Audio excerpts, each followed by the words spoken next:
Oh, hello. How you doing, folks?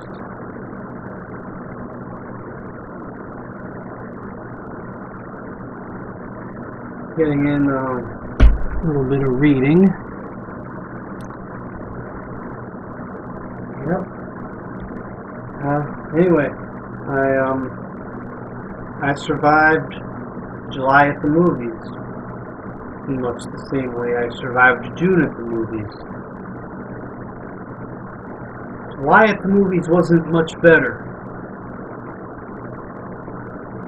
And as you recall, June at the movies meant that Jurassic World was the best film of June.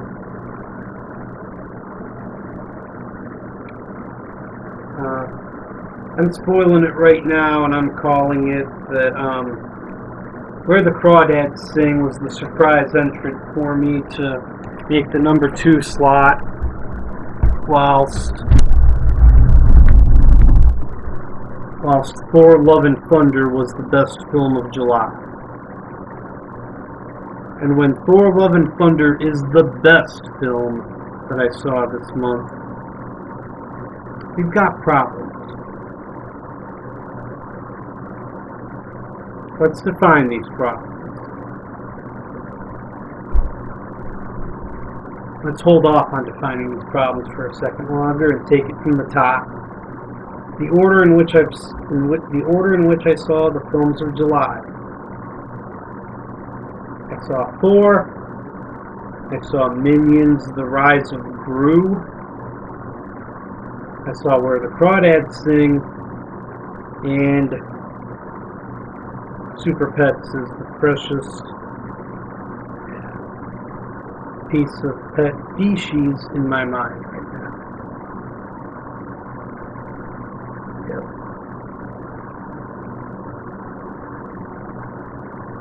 Well, Minions and Superpets are made for kids.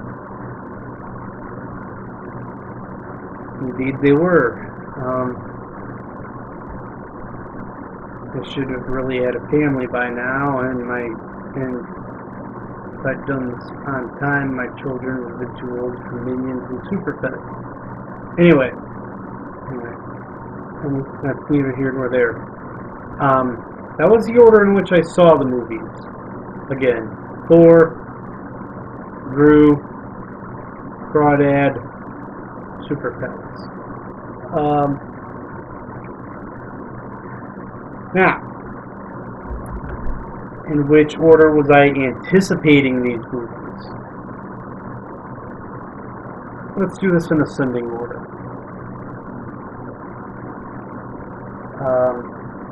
Crawdads I used as the interlier in the third week because I needed a fourth film. Minions I have not liked since Despicable Me. Minions have had their run. It's kind of like the Toy Story franchise, the Pirates of the Caribbean franchise. It just refuses to go away. See also at this point the Marvel Cinematic Universe and any film since Endgame. Okay, any film since Spider-Man No Way Home. Right.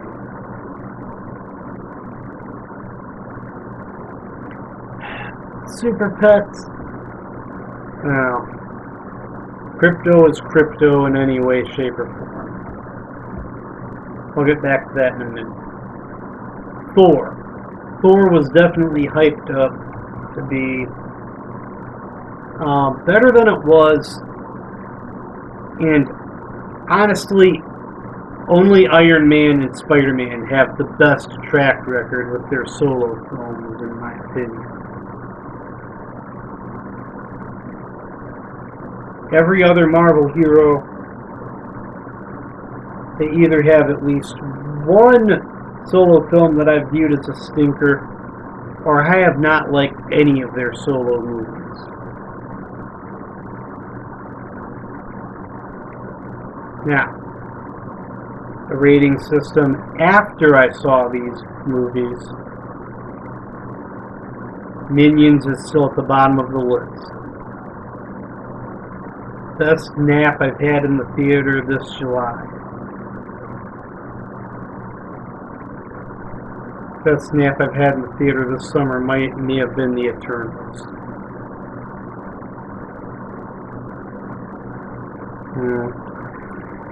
I digress.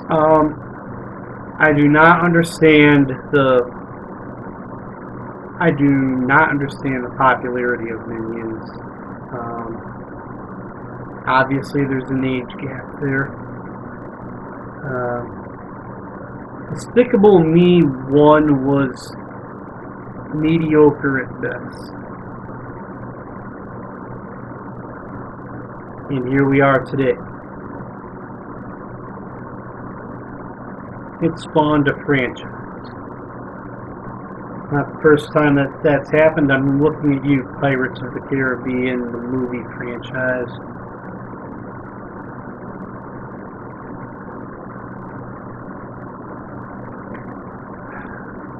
Number 3. DC League of Superpets. Okay, alright. I might take some heat for this. This is Crypto to me.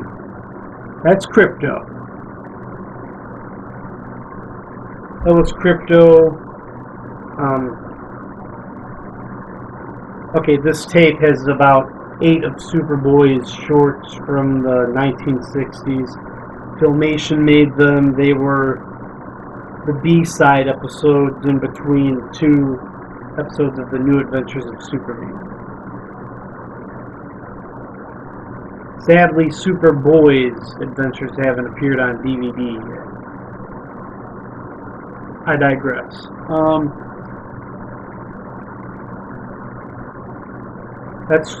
That's Crypto to me, though. He doesn't speak. He barks as a dog should. Albeit doggies can't fly, and dogs as small as a puppy don't have Superman's strength. Yeah. Crypto to me was connected to Superboy, or Superman, or what have you.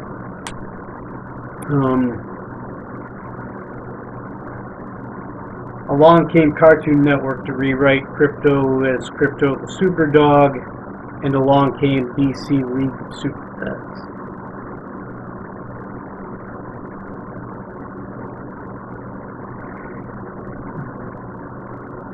Okay, so why is it number 3 instead of number 4? Because number 4 was restricted for Minions. Was reserved for Rise of Gru due to Gru and the Minion. Superpets had a couple of jokes that had its moments. There was some humor in there that I could almost appreciate.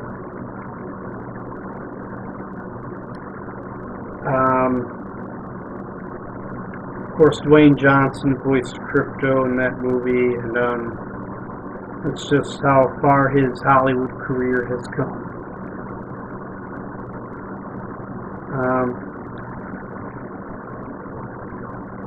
He's still very popular as an actor, and obviously as a voiceover actor, and you can't take that away from him.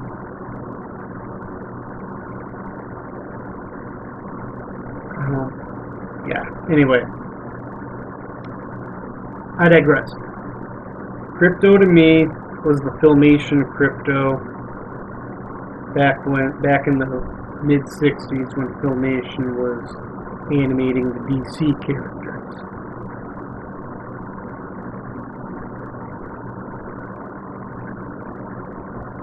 League of Superpets was never going to be my Crypto.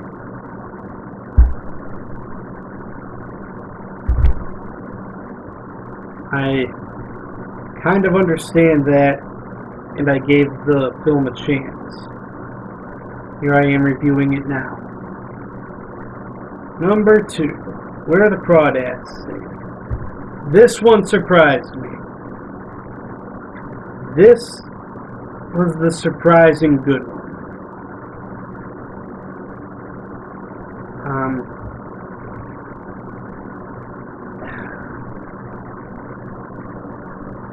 In fact, the drama of the movie was so good that I decided to download the book into my iPad, and I'm in the middle of the book. It's not that bad. I mean, Where the Crawdads Sing made for a fine film adaptation of the book. See also Matilda, great film adaptation of a great children's book.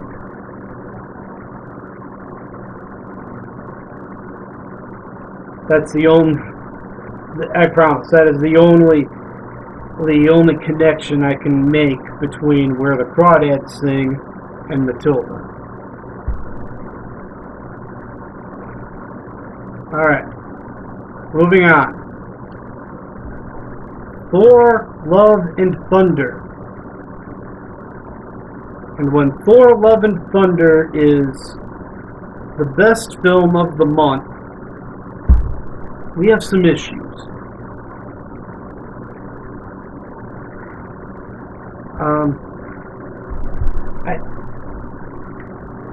I am not a huge fan of comic relief Thor. Thor the Dunce. Not a fan.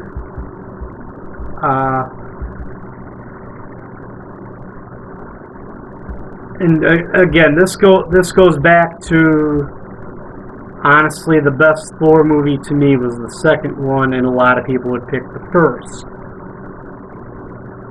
The second one was good to me. The first one was, okay. And I hated Thor Ragnarok. I hated Ragnarok. It was a full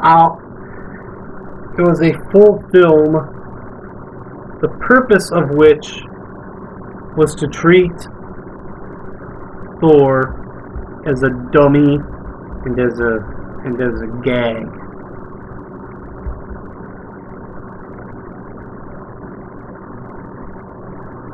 Not a fan.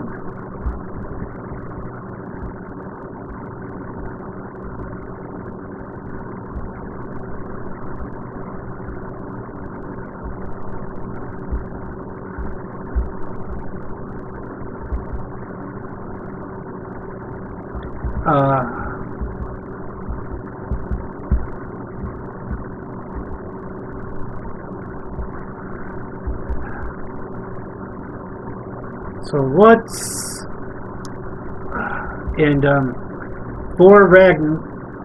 Wait a minute. What was I talking about? Oh yeah, Thor: Love and Thunder is not that much better than Thor Ragnarok was, but it was a little bit better.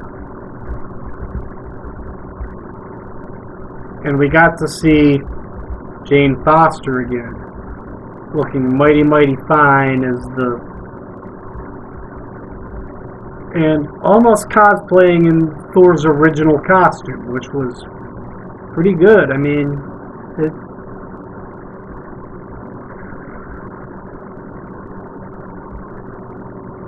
it was not a bad movie at all. I mean, it wasn't good, it just wasn't bad. I mean, it's kind of like Multiverse of Madness. It wasn't good nor bad, but it was just the top movie of the month to me. And that is a problem. It was the same problem that I had back in June.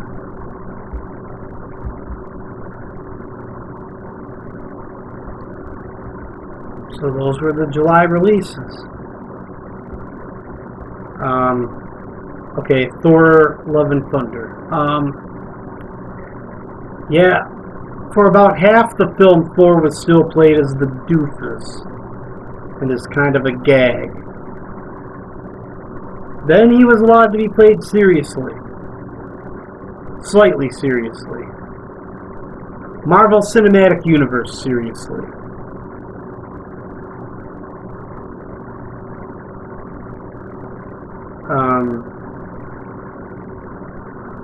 almost Star-Lord seriously, but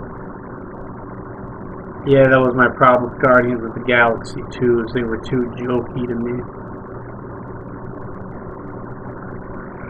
Then there was the villain, War the Godslayer.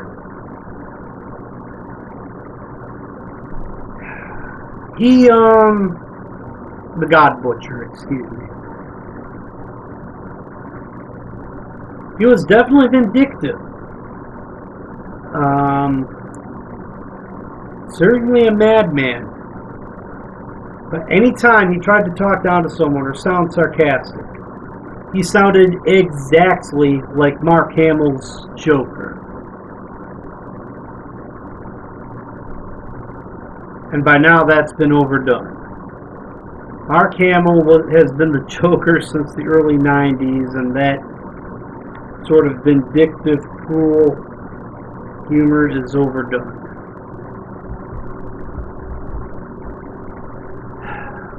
So, what's August bringing us anyway? Bullet Train looks good. I'm definitely looking forward to Bullet Train. I'm honestly looking forward to Easter Sunday. Beast with Idris Elba looks pretty good.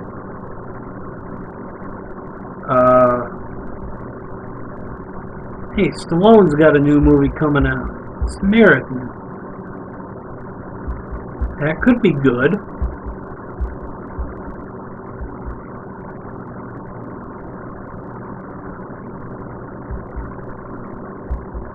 And that will be August.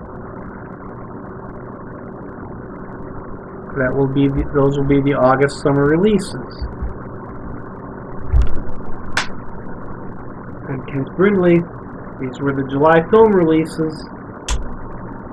I can't say much more than that. I did not really have any control over what would be released in July.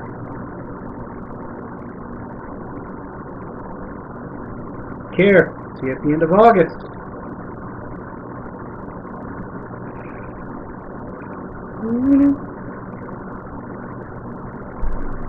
Thor Guns N' Roses was the Thor Love and Thunder was by far and away the best film of July, and that's saying something about the rest.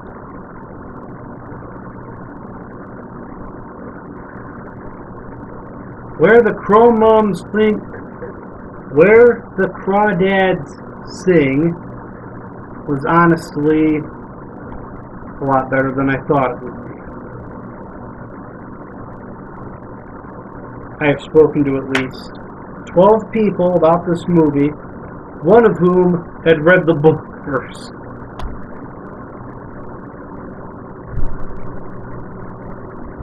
I'm Kent Brindley. These were your movies of July. See you in August.